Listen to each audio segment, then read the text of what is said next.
Hello, everyone having a good Dreamforce? It's gonna be a big day, right?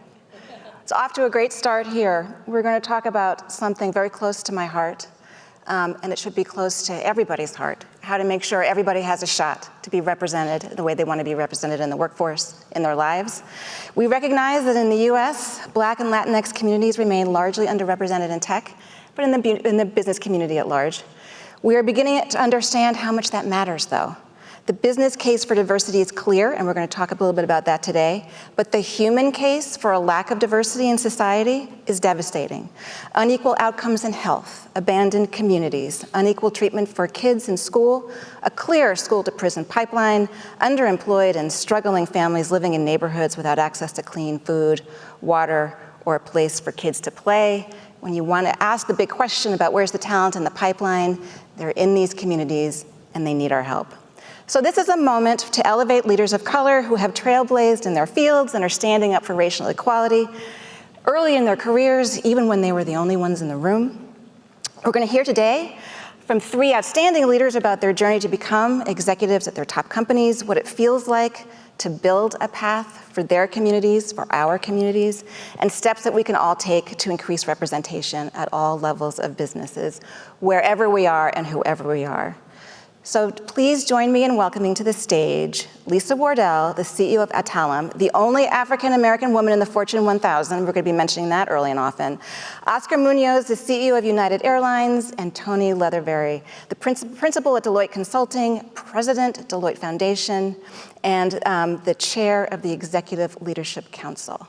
Please come on out.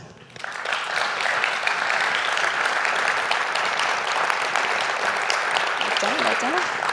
1, 2, 3. Welcome, Tony. So happy you're all here. We're very bonded. We spent quite a bit of time backstage talking about our lives and these issues, and I'm really excited to bring them all to you today. Tony, I'm going to press you into service first, if I may. You had a beautiful way of summing up what you think representation matters, and I think you'd like to start with that. I would. And so you hear a lot of talk about it's the right thing to do from a business standpoint. It's the right thing to do from a human standpoint. But I'm going to take an economic point of view. And that is, if you study a lot of economic models, if you look at research that's been done by the Organization for Economic Cooperation and Development, when we don't invest and when we have wealth and income inequality, we are actually reducing our GDP. And depending on the study, it can be from anywhere from 1% to 5% in highly developed countries.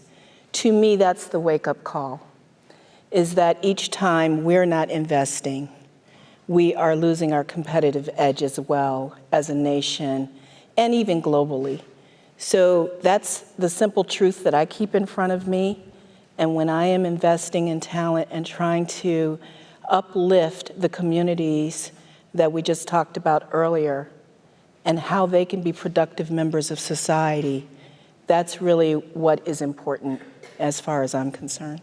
So Tony, but take us back to your childhood.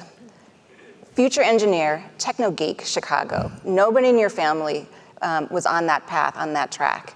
And nobody was thinking about GDP when you got your first break. How did you get to where you are now? So interestingly enough, I had a father who, if he were living today, would be 98 years old. Oh, bless him. But just such an innovative thinker. Okay. And was my biggest champion. And I know a lot of people might not have that kind of role model. I went to an all-girl Catholic high school. We didn't have physics, we didn't have computer science. And my dad said, oh, we've got to fix this. So we literally went in one morning and prayed with the nuns, I kid you not. And so my dad said, we've got to figure out how to give my daughter an equal opportunity. She's interested in math and science, and you're limiting her future potential. So how are we going to do that? Wow. So they created a special curriculum for me working with a technical public high school. The work was all on my shoulders, though, unfortunately. but the rest is kind of history in terms of the exposure that I had. I actually went into a special early identification program at the Illinois Institute of Technology, and it allowed me to have exposure to what engineering was all about. And so that is fundamental to how I grew up, who I am, and the investments I'm trying to make in our future talent right now. What was your dad's name? Edward Leatherberry. Edward. So the 2 life lessons there: invest in public-private partnerships and be the Edward for some kid in your community. That's a very powerful lesson. So Oscar, you are in a rarefied group of CEOs, and I always like to imagine that there are secret circles and conversations where just power is discussed and you're in the room and it feels very good that you're in the room. But you didn't start out that way. You're the oldest of 9 from Southern California, first in your family, which is not unusual, to go to college. Tell us how you got where you are. It's such a profound question, right? I think I would characterize it very simply and sort of advice and counsel to everybody in the room and watching. There's a degree of fate and luck, but certainly of humanity that comes into play. My example is when I was in high school, a high school counselor came up to me after we had taken these preliminary SATs things, and I had no idea. Nobody had gone to college, and I didn't know anything about that. But she caught me in the hallway one day, and she called me over, and of course I immediately thought I was in trouble, which was normal. And she asked me the now famous questions like, hey, I saw these scores, where are you thinking of going to college? And my answer was, what's a college? I mean, just, we live in communities where, necessarily that is not an option or something even anyone pushes and thinks. And she was incredibly instrumental to me in sort of pointing me in that way, assisting me through the process. And so that's how it started, but for that, I would be living and having a wonderful life. But, you go to high school, you get a job, you get married, you have children, and I'd be just as happy. But the path that was chosen for me was fateful in that way because somebody, just stopped and gave a hoot about someone. And so I've dubbed it my duty to care, and I have lived with that for my entire life. I have sent many, many kids to college from our foundation. We do it very quietly. But it's the answer to the question is that throughout the course of your life, someone is going to care for you.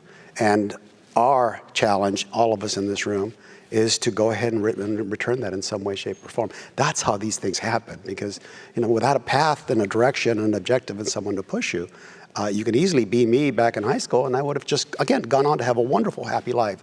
But instead, I've been able to do this and actually begin to have a strong voice and a strong set of tools to make this issue even more visible and powerful. Well, it sounds too that the challenge is to make caring and listening and mentoring systemic, to make it actually part of how business works, and to not listen and care and mentor that way unacceptable in the corporate sphere. And Lisa, I know none of this is surprising to you. I mean, this is really what your life's work is. Could you tell us a little bit, for anybody who doesn't know, what Adtalem is and how it operates? Absolutely, and at the risk of telling the same story, I'm also a first-generation college grad, and that same thing, my Edward was James Montoya, who was the Dean of Admissions at Vassar College. I had also never considered going to college because no one in my family had, and some folks from Vassar came and talked at our high school. Don't even know how they got there because it was not a high school that was on the normal route, so to speak, of a 7-sister school. And they just said, you can get extra credit if you apply to Vassar College, because these people came and spent time telling you the story of Vassar. And I applied in pencil, with a pencil, wrote the essays, and Dr. Montoya obviously figured out that while I didn't have help with my application, I had a brain. And so it is a wonderful story that I tell in a lot of different stages. The problem with the story, and the rest is history, I went on to Stanford Law School, Wharton School of Business. The problem is that it does not scale. And so if you then take, because that's one of us, Everyone's nodding. in That's hundreds right. of thousands. So what Adtalem Global Education does is it really tries to take the problems of academic and sort of these communities and drive them at school scale in two areas, medical and healthcare and in financial services. And technology runs through that. So for the technophiles in the room, Salesforce helps us to do that in both areas. And the reason for that is we're solving problems for employers, right? But at the same time, we're driving this education mission in communities in a way that just has to happen for us here in the U.S. and globally to be able to build and continue to thrive as communities. So in financial services, we certify and upskill people. So if you think about the workers, the employers, as Oscar said, they would have great jobs and families and all of that. Their jobs are changing because of AI, because of technology advances. Right. And if we don't give them the skills to be able to move from what they are doing now and have always done, it'll be the same thing. People are disintermediated out of the workforce. And so what we do is we help people learn about sort of AI for financial services and compliance and risk and cryptocurrency and all these things that are changing them in FinServ. Medical and healthcare, same thing. We talk about representation and diversity. It matters economically. It's a business imperative. I'll give you one example. We have medical schools, vet school, the largest nursing school in the country, but hospital systems are coming to us and they're saying, we need diverse representation, diverse physician, diverse family nurse practitioners, because that's the only way we can get people to go to the doctor, for communities to understand preventative health, those types of things. And so we can't just graduate people with degrees and say, go practice and, doctors make great money. That's good for the community too. But what we have to say is, how do we get physicians from underrepresented communities to go back in primary care in really low resource urban or rural areas, and how do we get them day one ready for those jobs? And so I guess my experience has brought diversity to Adtalem and to the team. 5 of my direct reports are first generation college grads, so they understand how difficult it is to go back to school or to have life in the way. And that's where we have to drive, I think, the business imperative around representation. I want to get to the talent pipeline in a second, but just really quickly, what have you learned about reaching out and targeting communities of color for this upskilling? Because we all know, and the research now shows, that they're going to be left behind more efficiently than everybody else when it comes to new technology skills adoption. Yeah, it's got to be a different outreach. Absolutely a different outreach, and you've got to have a broad and different team. They have to see people that look and sound and have the same experiences as they do for them to feel like, I could get there, or this could make a difference in my community. So I'll give you an example. We have 2 medical schools. They have physicians who graduate and take residencies in about 90% in the US, 10% in Canada. We graduate the most Black male physicians every year than any other medical school in the US, unless you think I'm giving myself a pat on the back. That's less than 20. Most schools, we had 16 last year, right? And so when those physicians go into the community and talk about, the public health and the community health, they have to be able to bring a perspective and experience. And it's the same thing globally. Right. It's not just a specific ethnicity. It's about how do you meet people where they are. It's a different outreach. So when you think about representation in, say, the Fortune cohort, I point to the Fortune cohort like I'm responsible for it. I am not. The numbers are grim. You are the only African-American CEO in the 1,000. In the 500, there are several rising executives that we've targeted, and we send them vitamins every month. And it's like, please just get there. Oscar, you're one of the few Hispanic executives who it seems seamless from the outside, but you've navigated corporate America, several big organizations in extraordinary ways, and and have really made an incredible impact at United. But the pipeline is thin, it's getting thinner. We only hear excuses as to why. Oscar, can I begin with you? What is your thoughts about this, and how are you shaping United to be, to attract talent and make sure that they thrive there? So one of the great benefits of being the size of company and the reach and the breadth and the scope, and we're global, and so attracting people isn't a particular issue with us. Diversity in numbers is not a particular issue for us. Representation in the right places is absolutely clear. The airline industry, is evolving, but not well. Just a quick story. We were at an event, international event, and a CEO from a foreign airline was sort of asked why there are no women, or have been any women CEOs in the airline industry. And he went on to explain to everybody how complicated and difficult, complex the business ones, obviously insinuating that it was not. And then it came to me, and I said, and careful with this, I said, I agree with the complexity and the difficulty, which is why at United, I have 33% of my senior executives as women, or women of color, and Latinx. It is a journey that starts from the levels that we have. It's helpful when you have folks like us that, frankly, are still the exception.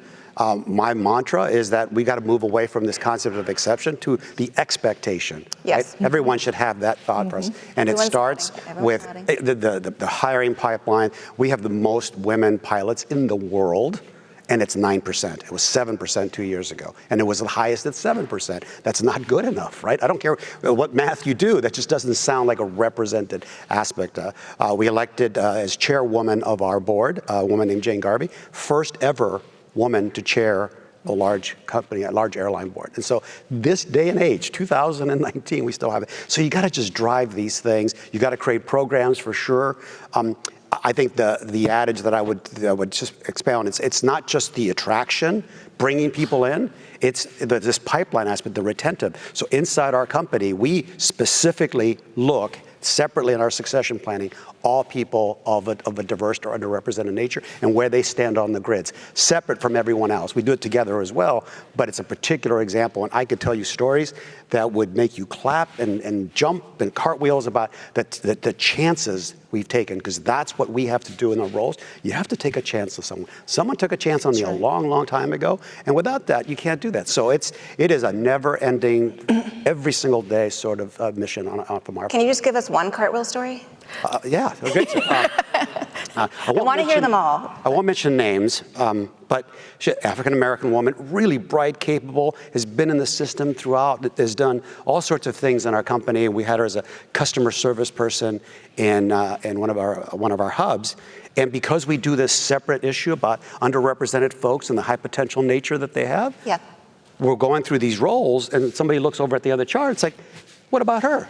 And it's like, oh, well, she's not a finance person. She's what about this, her? what is this? What about her? We went through this whole thing. Yes. And it's like, so I just, my job is to listen and watch and let it evolve on its own, because that's critical for people to do. Because finally somebody said, well, we should certainly talk to her, right? And that talk led to another talk, led to her excitement, led to our excitement. And now she's doing this role that's completely separate from what she was trained, and she's crushing it because she's smart, she's capable, and we already had had her pegged as a high potential. And so her career will be enhanced, and we've taken a chance, but it was a calculated chance that we knew was gonna work.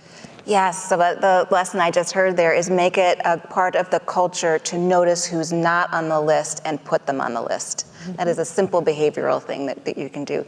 Tony, same question, but before you begin, I love the ELC, and I rely on them for my work, and you're a long line of chairs that have worked so hard to change the world, and I'm so glad that you're here.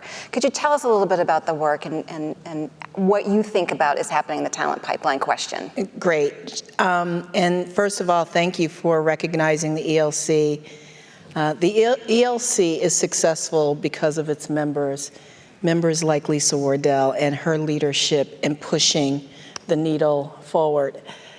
So the Executive Leadership Council was founded about 35 years ago by 19 senior Black executives who actually came together to save a historically Black college. recognizing that they were probably the one and only individual in their respective organizations. And as a result of that, came together to give each other support. It has now evolved into knocking on the door of about 1,000 members who are the most senior C-suite and senior executives in the Fortune 500 companies that they represent.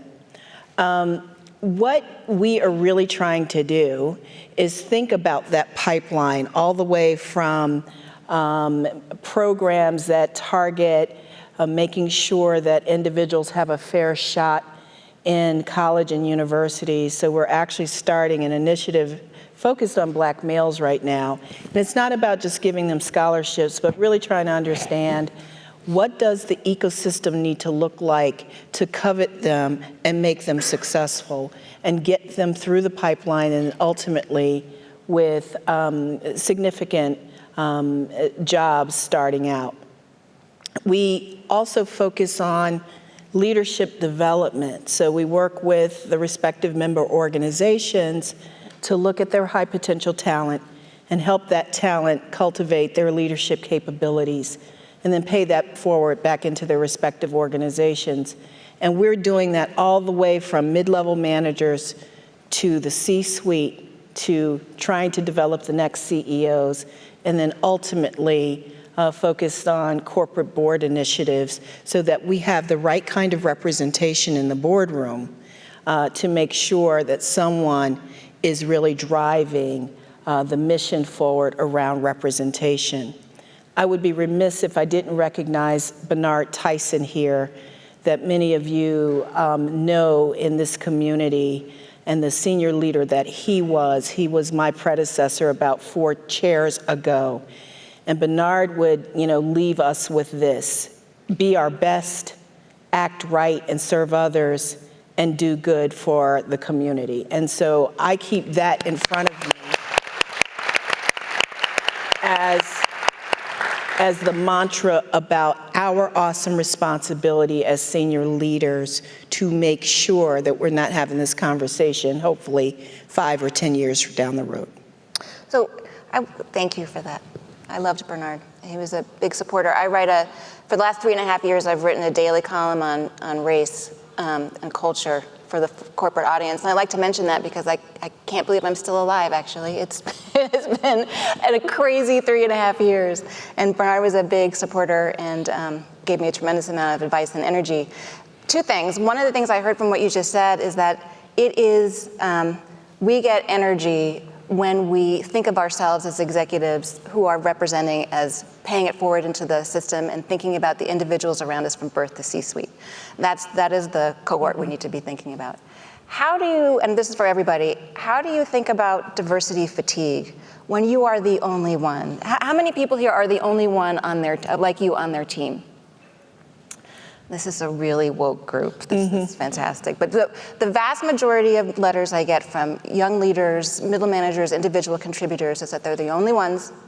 They are exhausted. They have to do their job and be the representation, which just means explain how things work to majority culture folks. And they are unable to have influence around them. What is your best advice for someone like that? Yeah, I mean, I'll start. What I would say is that, you get that sort of a lot in terms of your job and everything else too. I know for me, so I've been in this seat about 3.5 years, and I was actually on a panel talking about this very question because as the only Black female CEO, certainly, but just female in general, a lot of the women in my company and then just in general would say, well, what are you going to do for the women? And I said, I have got to do the same thing that all of my counterparts and Oscar's counterparts do in the Fortune 1000, and that is I have to make plan. I have to make EPS, and I have to perform. And so if you look at, where the company is, you got to deliver the goods, right? And so what I would say is for someone in that middle management position or sort of tactics for that is kind of put it back a little bit. First of all, focus on that and delivering the goods. But secondly, what I said to the women in my organization at the time, there were about 6 women who were just really excited. And of course, I want to get that energy. And I said, well, hey, I'll give you this small budget. You tell me what we're going to do for women. They created this affinity network, which is not a new concept now in corporate America, but it created this network for women. And it's called EDGE, and they do all this great programming, and it's really taken off. And I think it's taken off because it's grassroots, and they were able to then come together and say, okay, what does this look like? And to Tony's point, a lot of it is around leadership development. Am I performing at peak or better where I am, and how do I get to the next step? And I would just say one other thing, which is everything that's needed for the pipeline was mentioned by both Tony and Oscar. Board representation is necessary because boards hire and fire CEOs. That's what they do. CEOs who are in this position need to drive P&L experience and diverse teams within their team, because P&L experience, whether it's a complex business or not, or whether it's a representative or not, is how a majority of folks are going to get the opportunity or the chance to sit in a place where you can drive the actual organization. So it's diverse teams at the CEO level. It's a diverse board that recognizes and can point out when you're having the diversity succession planning discussion, and then it's getting the people within your organization P&L experience, and I drive all of that and for our organization and support others who do that. The last 3 women on my board were first-time public company board members, because that's the only way you can create the pipeline. That is a responsibility then for the board, because it's hard to learn how to be a public company board member. It is very difficult, and it's different too. It's a high learning curve, but that's how we fill the pipeline for the boards. Let me focus on the diversity fatigue issue, because we should worry about that. We've been saying these words for a long time. Everybody does the numbers. Everybody does all this different stuff. I worry about it in 2 ways. One, and I've seen it happen, where there's a knee-jerk reaction. Somebody sort of points out that, hey, you need more of X, Y, or Z, and people knee-jerk and promote people before they're ready. Nothing kills the concept of diversity inclusion than having someone who somebody feels shouldn't be there, or is there because of their color, race, color, creed, and they do not perform well, not because they can't, because they're not ready for it. Yeah. And so to your point, Lisa, it's great, because it's proof. I always say proof, not promise. You've got to deliver. It may be tough. You may hate the fact that you have to work harder because you are whatever you are.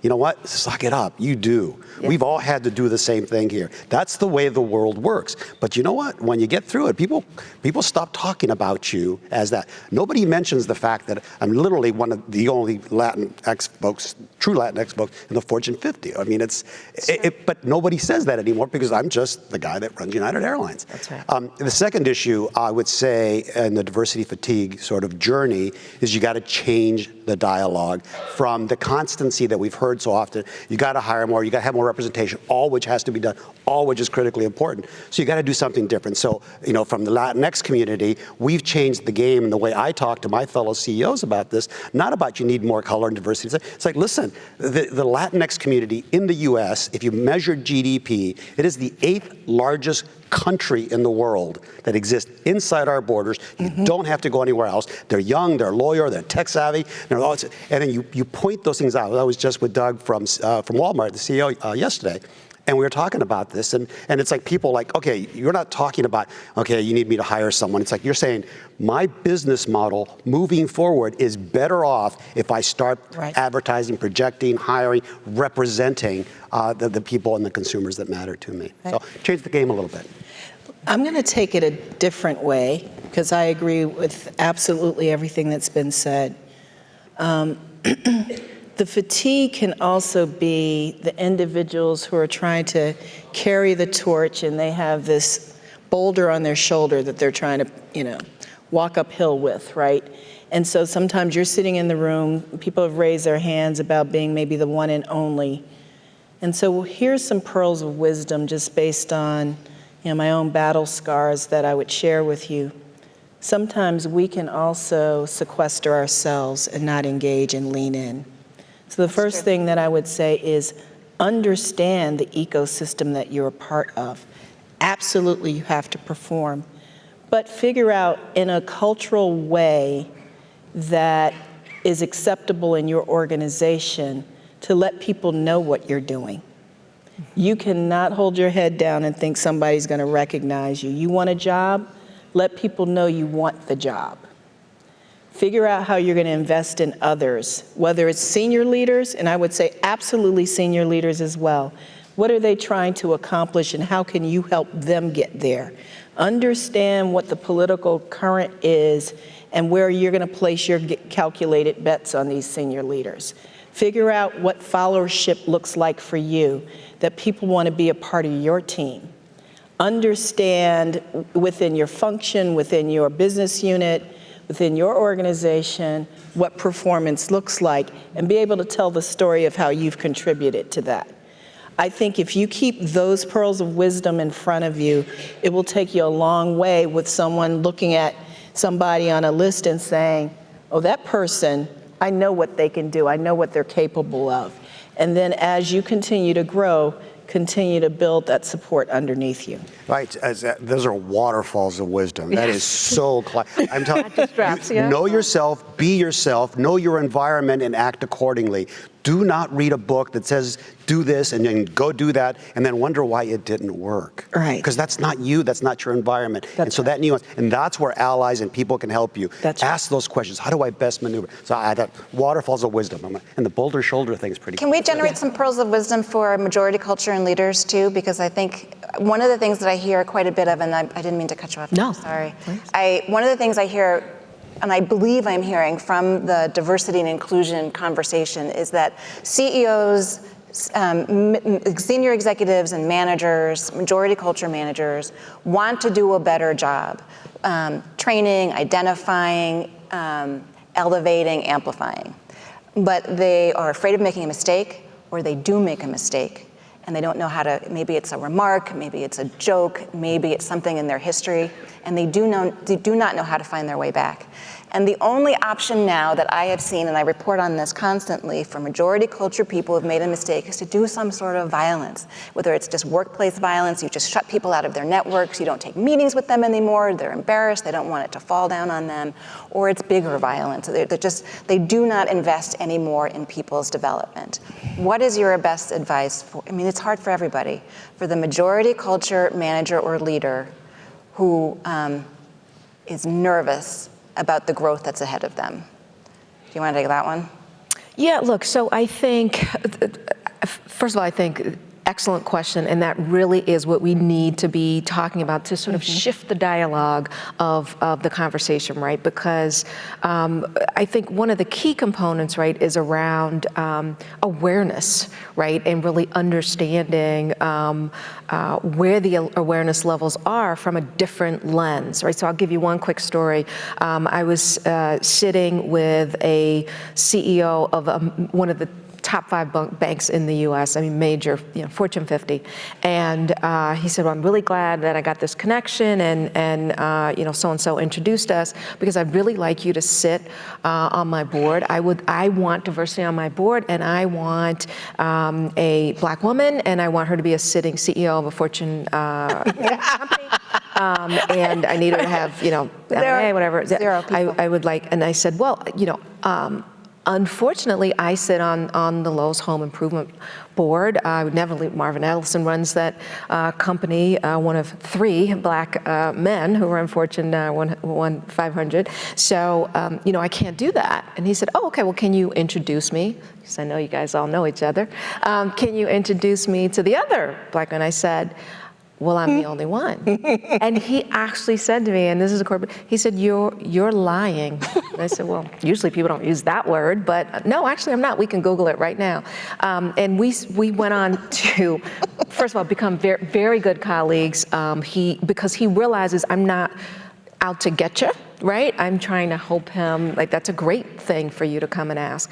But I am, in fact, the only one. He has since put a Black man who has a great technology experience for him on that board, not a sitting CEO, but someone who can add to that board. But I say all that to say, the first thing, if you're in the majority culture, as you're thinking, whether it's mid-manager or CEO, it's thinking about what lens do I need to be looking through and who do I need to be listening to? Right. You have people around you that can help you with this dialogue and awareness, and just asking the questions and then listening. And I think Oscar brought up the whole listening piece before is critical. Well, he bounced back, but not everybody does. No. Do you have any advice for either of you, for the majority culture? When I say majority culture, I'm talking about white people in America. I just want to make sure I'm defining my terms.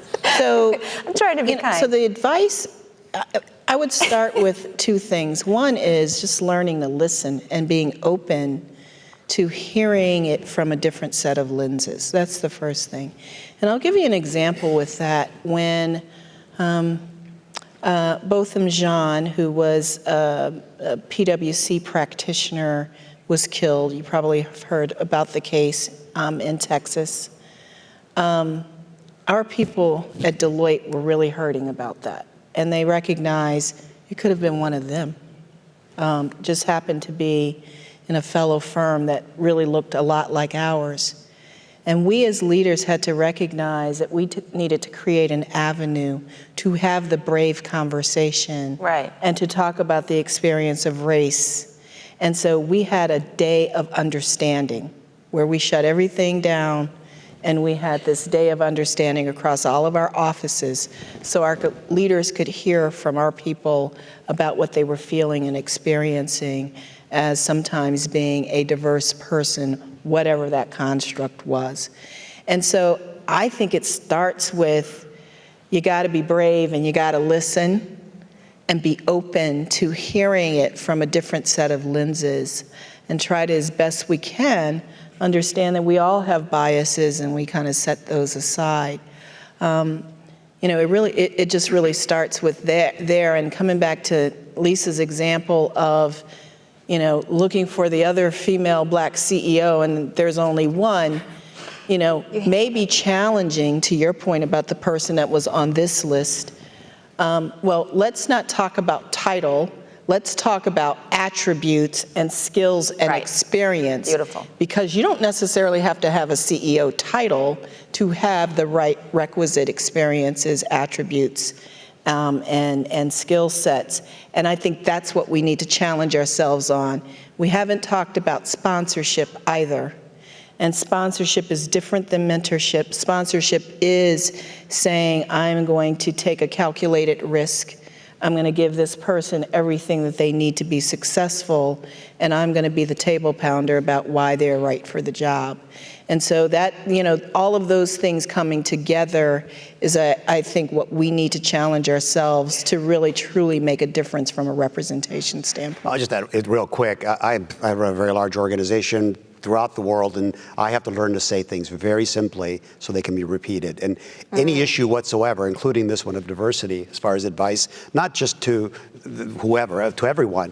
And I got this from the source of, I think, USA Today, so mine's the source. But it's classic. Any problem that we have, any issue you try to face, 50% of the solution is being aware. That's right. And so that's a big path. Once you acknowledge that you've listened and heard that that's an issue, then 25% of the solution is the tactics and tools, the calibrations, all of the different things to do. That last 25%, that's a bitch, right? Mm-hmm. That's hard. That's you deciding that all of the before things, you've got to go make it happen. And whatever issue you have, I mean, you can apply that simple logic across almost any problem. That last 25%, ladies and gentlemen, it's just you.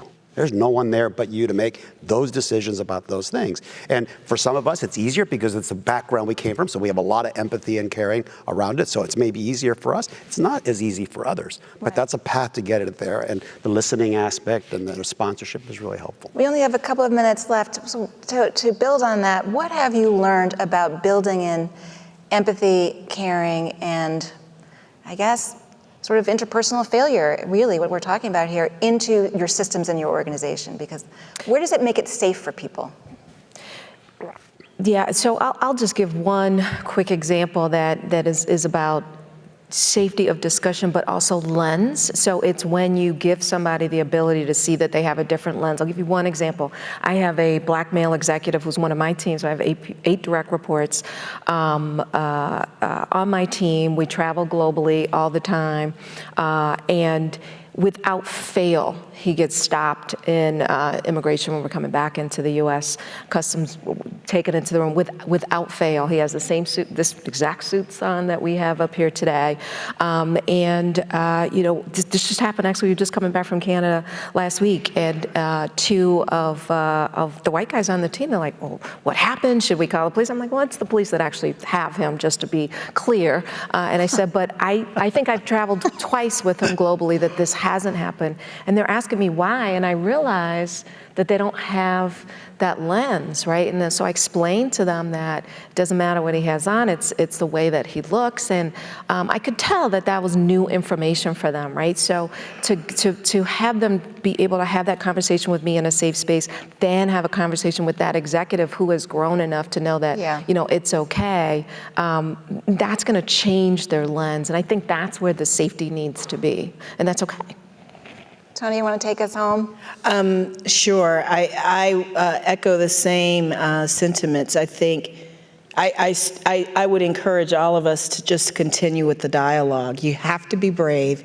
You have to create a trusting environment to bring about that awareness that my experience set and someone else's experience set are different. And, we didn't talk about diversity of thought or diversity of experience, which is, kind of the new buzzwords as far as I'm concerned.